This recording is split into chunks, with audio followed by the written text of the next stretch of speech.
Il y a une chose sur laquelle tous les fans de Mario sont d'accord. Le film est rempli de références qui passent aussi vite qu'une carapace de Koopa fonçant droit sur vous.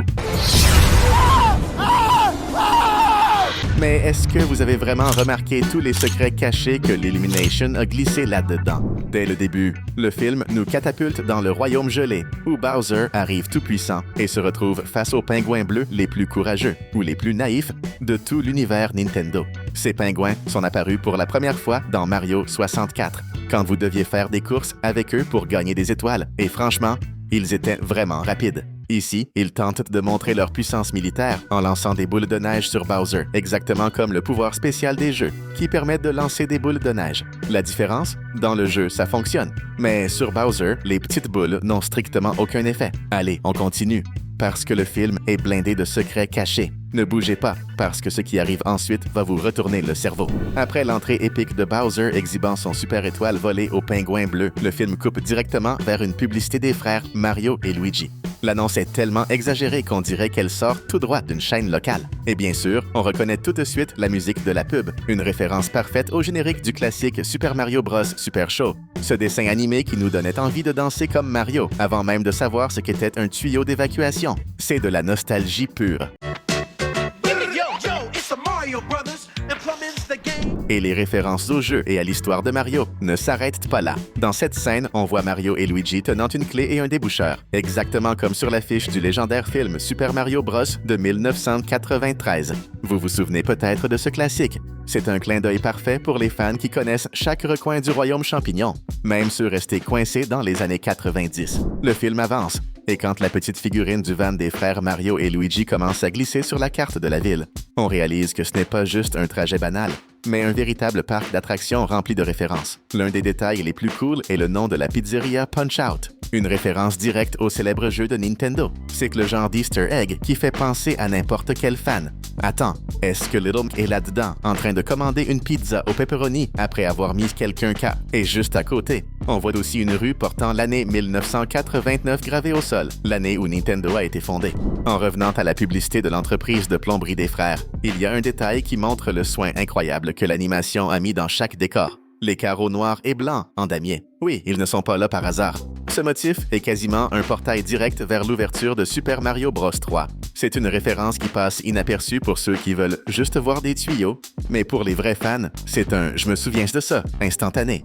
Dans cette scène à la pizzeria Punch-Out, les frères Mario et Luigi regardent leur propre publicité passer à la télé et pendant qu'ils essaient d'avoir l'air professionnel, le décor autour d'eux livre un véritable festival de références. On aperçoit un tableau avec le fameux canard du jeu Duck Hunt. Oui, celui dont le chien se moquait de vous quand vous loupiez vos tirs. Et juste à côté, impossible à ignorer, il y a une borne d'arcade que n'importe quel fan reconnaît immédiatement. Le classique Donkey Kong de 1981, quand Mario ne s'appelait même pas Mario, mais Jumpman. On dirait presque que la pizzeria est un mini-musée Nintendo, mais avec une odeur de pizza. Le personnage qu'on voit jouer à l'arcade dans la pizzeria peut sembler être un client lambda, mais en réalité, c'est l'un des plus grands Easter eggs du film entier. Ce joueur sympathique est doublé par l'incroyable Charles Martinet, la voix officielle de Mario dans les jeux pendant des décennies. It's me, Mario! It's me, Mario! Woohoo! Et comme si ça ne suffisait pas, il joue même un double rôle. Charles prête aussi sa voix au père de Mario. Si tu apprécies cette vidéo, alors fais ce qui est logique et abonne-toi à notre chaîne pour ne pas rater nos prochaines vidéos. Un autre détail génial apparaît dans le film, la sonnerie du téléphone de Luigi. Et ce n'est pas n'importe quel son. Dès que son téléphone vibre, on entend exactement le bruit d'allumage de la GameCube. Ce son futuriste que tout fan de Nintendo reconnaît immédiatement. Une référence rapide mais tellement satisfaisante qu'on a envie de rallumer la console, juste pour revivre ce moment.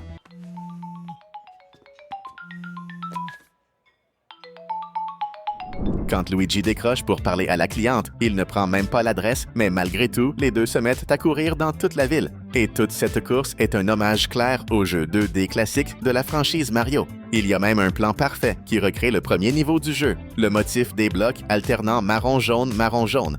Et cette petite boîte exactement là où on s'en souvenait, dans le décor en 8 bits. Et pour couronner le tout, Mario termine la scène en glissant le long du poteau, exactement comme il le faisait à la fin des niveaux. Il ne manque que le compteur de points. Un truc drôle que le film laisse très clair. Mario a quelque chose en commun avec Sonic, et non, ce n'est pas la vitesse. Les deux détestent les champignons. Un détail tellement inattendu qu'on dirait presque une blague interne entre mascottes des années 90. Sans le soutien de sa famille pour son travail de plombier, Mario retourne dans sa chambre, complètement découragé, et fait ce que tout héros frustré ferait. Il allume sa console et commence à jouer à Kid Icarus. Cette scène est un cadeau pour les fans, car elle fait aussi référence à l'animé de 1986 où Mario apparaissait en train de jouer sur un Famicom. Dans la scène suivante, alors que les frères regardent la télévision, qui apparaît en train de donner une interview sur une inondation, la mère Pauline. Et cette apparition est bien plus qu'un simple reportage. Elle fut la toute première demoiselle en détresse dans le classique Donkey Kong de 1981, quand Mario devait la sauver du grand singe grognon. Et le plus cool, c'est qu'elle est toujours aussi puissante, puisqu'elle est aussi mère dans Super Mario Odyssey. Pauline est passée du statut d'otage des années 80 à leader politique respecté. Avec un esprit de héros mais zéro instinct de survie, Mario et Luigi courent sauver la ville de l'inondation. Lorsqu'ils arrivent dans les égouts, ils réalisent que le système est si gigantesque qu'on dirait presque un niveau secret que personne n'a encore découvert. Et c'est là qu'arrive l'une des meilleures références du film. Derrière Mario, le mur fissuré a exactement la forme de sa tête en 8 bits. Un détail incroyable, comme si le Mario du Nintendo avait donné un coup de tête là et était revenu à l'ère des polygones. Un clin d'œil rapide, mais que tout fan repère immédiatement. Quand Mario et Luigi tombent dans ce portail complètement fou, ils finissent chacun dans une direction différente. Luigi atterrit directement dans le royaume des ombres, où chaque coin ressemble à un game over en attente, tandis que Mario tombe dans le coloré royaume champignon. Il rencontre alors Toad, qui décide immédiatement de l'aider à retrouver la princesse après avoir entendu parler de la disparition de Luigi.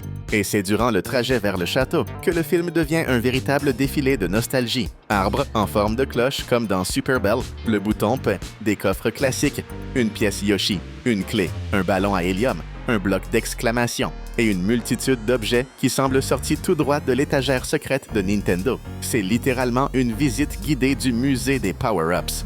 Quand Mario arrive enfin au château, le film explose littéralement de références. On a presque l'impression d'entrer dans un Super Mario Land en vrai. Dès l'entrée, on voit le fameux vitrail de la princesse de Mario 64 devenu standard dans les jeux suivants. Les murs affichent ces nuages dessinés comme à la main. Les tableaux rappellent les missions classiques du château. Et même le lustre possède un design inspiré de la fleur de feu originale. Et au centre du grand hall, une étoile géante au sol, rappelant le moment dans Paper Mario, Origami King, où Mario tombe dans le vide lorsque l'étoile s'ouvre. Il y a tellement de références qu'on a envie de mettre pause et de chercher les Easter eggs comme des pièces d'or.